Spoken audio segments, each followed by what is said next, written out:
we are saving the best for last. I think it's fair to say. And it's been a great night. It's been a memorable night. I mean, you guys are all killed. You were all amazing. I cannot wait to see this next guy. We're honored to have him. Give it up for the great Danny Fallon, everybody. Yeah. Danny Fallon, baby. Yeah. Woo. All right, good to be here, huh? Hey, thanks for coming in, y'all. Oh man, it's good. It's good to be alive, man. I rode my bicycle here from Chinatown. Woo. Chinatown is where I live. Chinatown is a town named Chinatown because there's a lot of Chinese people that live there, which is good. Yep. It's good. It's a good. I like it. I like living there. I used to live in Blacktown, which is a town. Yeah. It's a little bit more uptown. Deep cut. All right. Hey, I was thinking about this. I was sitting there and I was thinking, you know how you do that. And I was thinking I once dated a woman who had a swastika tattooed on her back. You know, it's good not to judge a book by its cover. That's what I'll tell you there.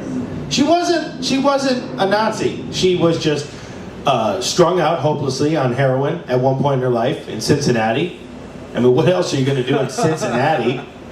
And then some, kind soul on Facebook Messenger that had been harassing her for a while. She was cold. It was cold outside. What would you do? New York City, what would you do? She finally obliged to his messages, went over there, and he tied her up to a tree, got her on crystal meth, and tattooed a swastika on her back. And that's the story she told me. And hey, you know what? That's good enough for me. That's good enough for me. I'm glad that I don't have a swastika tattooed on my back. Wouldn't be a good look, for a guy like me. She's got it covered up now, She's got it covered up. Here's the thing about drugs. I don't know, I'm a sober guy now. And a lot of times people get drunk and they want to call me. Say what you will about heroin, no one ever shoots up heroin and calls you at 3 in the morning.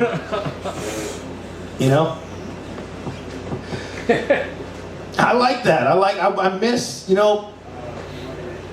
not trying to be pro-drugs by any... See you, Peter. I'm not trying to be pro-drugs, but, I think the worst part about hanging out with people who drink is they want to make plans with you while they're drunk. They want to go fishing. I don't want to go fishing. You know what I'm saying? I just, you look at the person and they're filled with a childlike joy about things again. But as a sober person that this is going to be gone tomorrow. But you don't want, I'm a good person. I don't want to, ruin the moment for them, but I also don't want to lie. So I'm stuck in a moral dilemma. I want to be honest. I don't want to fish. But I don't want to ruin your high. I know what that's like to have people ruin your highs. I'm trying to think of an instance in which someone ruined my high. I've had a lot of highs, so a lot of them got ruined. I think one of the more egregious ruinings of a high was I was on amphetamines. When you were saying amp review earlier, I thought maybe it was a website dedicated to, Ritalin's a little bit better than Strattera. Which, by the way, Strattera is not an amphetamine. It's a non-amphetamine-based ADHD medicine. So if you ever go to rehab, you could take Strattera sometimes. That's the loophole. Anyhow, back to the point. The point was, I was on amphetamines because my friend was homeless, and I was like, hey, I know this gay guy, we can go over there, and I'll entertain him. We'll play music, and, I'll distract him, and then you can go sleep in his bed. And I'm not saying you have to distract gay people. I'm not saying all gay people are predators, but this guy kind of was, He was actually the choir teacher from my high school. You ever look back on a memory and be like, oh shit, that person was a pedophile? Fuck. Now that enough time has passed, there's more context to the situation. The other day I was like reading an article about people in cults, and it was like, and then they have access to your bank information. I was like, oh shit, that happened to me once. I think I was in a cult. Fuck. All right, so I was with this choir teacher, and I was trying to distract him. I was like, hey, maybe we'll just play music, you know? Maybe we'll jam. He was trying to jam his cock into my ass. He had a different idea. So we sit down. He was a little sleepy. We smoked marijuana, and I don't know if you ever smoked marijuana and amphetamines, but it's a great high. Ken Kesey said if LSD is opening the door and going into the room, then amphetamines and weed is like opening the door and just looking into the room. Which is good if you want to write about what's in the room, you know, because you need a little bit of perspective. So that's Ken Kesey, One Flew Over the Cuckoo's Nest, you know, and this is why my brain is filled with information like that, and it should be filled with information about what the fucking Dow Jones is. And how to make money, because that ended up being way more important. You gotta know about money. Women don't want to fuck you because you know random facts about Ken Kesey and the Mary Blackstones.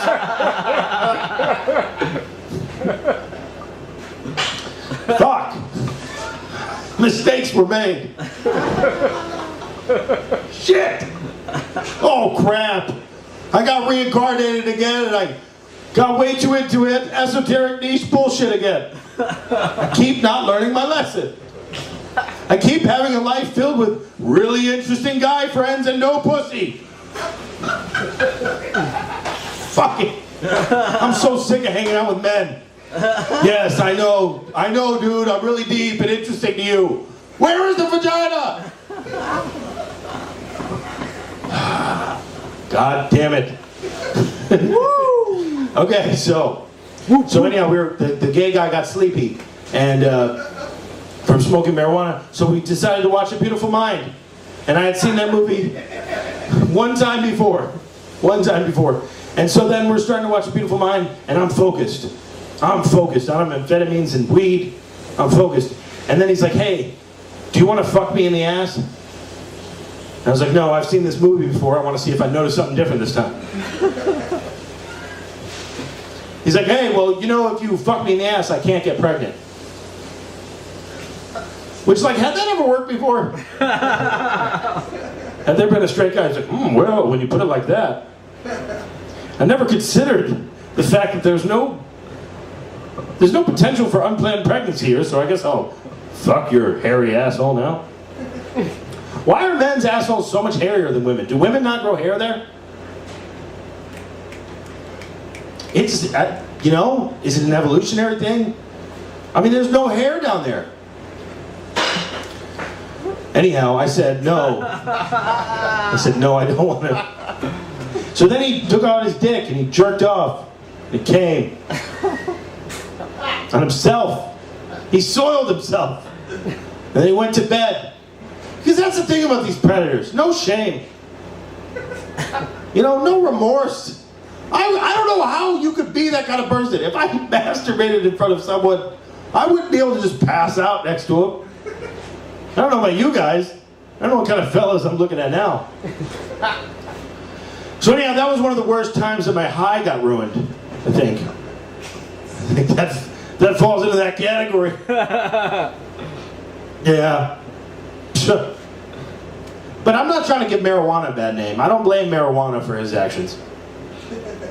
I don't. Also, by the way, I'm just saying, if I was asexual, I'm not sure I would want to be included in the LGBTQIA community. I'm not saying there's anything wrong with that community. I'm just saying asexual is a much different thing. Like, the LGBTQIA community, in my experience, is very sexual.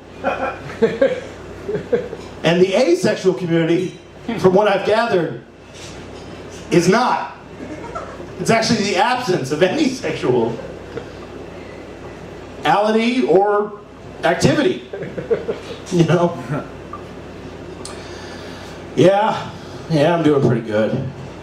It's good to be here, man. Make the existentialism go away. Get on stage. Feels good. Feels right. I used to be a heroin addict. That's why I'm sober now. When you're a heroin addict, sometimes you're homeless because you forget to have a home. It's not so much that you forget, it's just that doing heroin feels so much better than having a home. You know? It's a different set of priorities, you know? That's really a good lesson in the whole human thing. Do heroin, and then you're like, everything is in here, you know? I don't need to graduate college.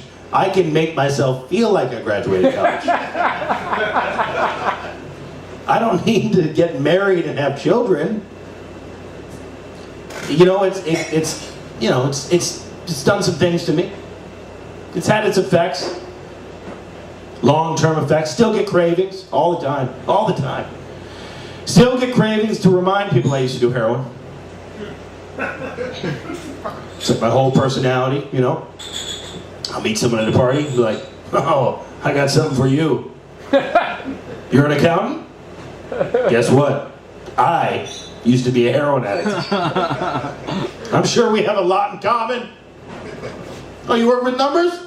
I used to army crawl to my mom's bedroom to steal $20 out of her purse. Same, me and you, gentlemen. Of course it's a guy. Of course I'm not talking to a woman. You already went over that. No pussy. Zero pussy. What is happening? Where are the women? I was promised New York City would be a vibrant nightlife. There is no women here. I'm doing all this for the love of the game. I'm not even trying to impress the opposite sex right now. What are we doing? Why does a man get good at anything? To impress the opposite sex.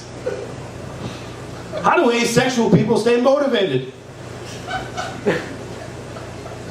Those are just true enlightened beings.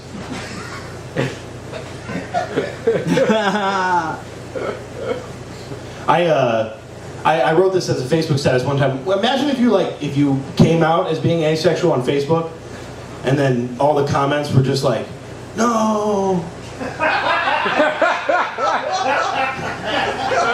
We lost a good one today.